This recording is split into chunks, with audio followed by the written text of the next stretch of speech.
শখের জিনিস বেশি দিন থাকে না, এই কথাটা যিনি বলেছে বাস্তবতাতে শিখেই বলেছে। এমন একটা ঘটনা আজকে আমার সাথেও ঘটে গেল। আসসালামু আলাইকুম প্রিয় ভিউয়ার, কি অবস্থা সবার, কেমন আছেন? আশা করি আল্লাহর রহমতে সবাই ভালোই আছেন। আপনাদের দোয়ায় ও ভালোবাসায় আমিও ভালো আছি। শখ করে নিয়েছিলাম এই ড্রোন। শখের এই জিনিসটা আজকে বিক্রি করতে হলো। আমার পাশে যে অচেনা অপরিচিত ভাইকে দেখতে পারতেছেন, ইনার বাসা বগুড়া জেলার দুপচাচিয়াতে। ভাই আজকে আসছে আমার এই শখের জিনিসটা কিনতে। শখের জিনিসগুলো কেবল বস্তু নয়, প্রতিটিতেই লুকিয়ে থাকে মনের অনুভূতি ও স্মৃতির ছোঁয়া।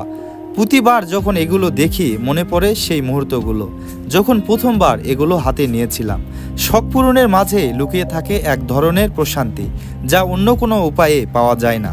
এই ছোট শখগুলোই জীবনের একঘেয়েমি ভেঙে নতুন উদ্দীপনা এনে দেয়। অনেকের কাছে শখের জিনিস মানে শুধু অপচয়, কিন্তু যারা শখের গভীরতা বোঝে তাদের কাছে এগুলো হলো আত্মার শান্তি।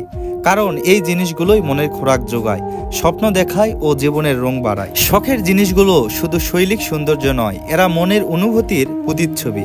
কখনো শৈশবের স্মৃতি, কখনো প্রিয় মুহূর্তের সাক্ষী। প্রতিটি জিনিসের সঙ্গেই জড়িয়ে থাকে হাজারো গল্প। শখের জিনিসগুলো হারিয়ে গেলে মনে হয় এক টুকরো শৈশব হারিয়ে গেল। এগুলো কেবল বস্তু নয়, জীবনের গল্প, অনুভূতির চিহ্ন, সুখের প্রতিচ্ছবি। শখের জিনিস কেনা মানে শুধু নিজের ইচ্ছা পূরণ নয়, বরং নিজের সঙ্গে সময় কাটানো। প্রতিটি সংগ্রহে মিশে থাকে আনন্দ, প্রতীক্ষা আর ভালোবাসা। জীবনের জটিলতায় যখন সবকিছুই বিবর্ণ লাগে, তখন শখের জিনিসগুলোই মনে করিয়ে দেয় সুখ খুঁজতে দূরে যেতে হয় না। ছোট সুখগুলোতেই লুকিয়ে থাকে সবচেয়ে বড় সুখ। অনেকেই ভাবে শখ মানেই অপচয়, কিন্তু যে শখকে উপলব্ধি করতে পারে সে জানে এগুলো আত্মার আহার।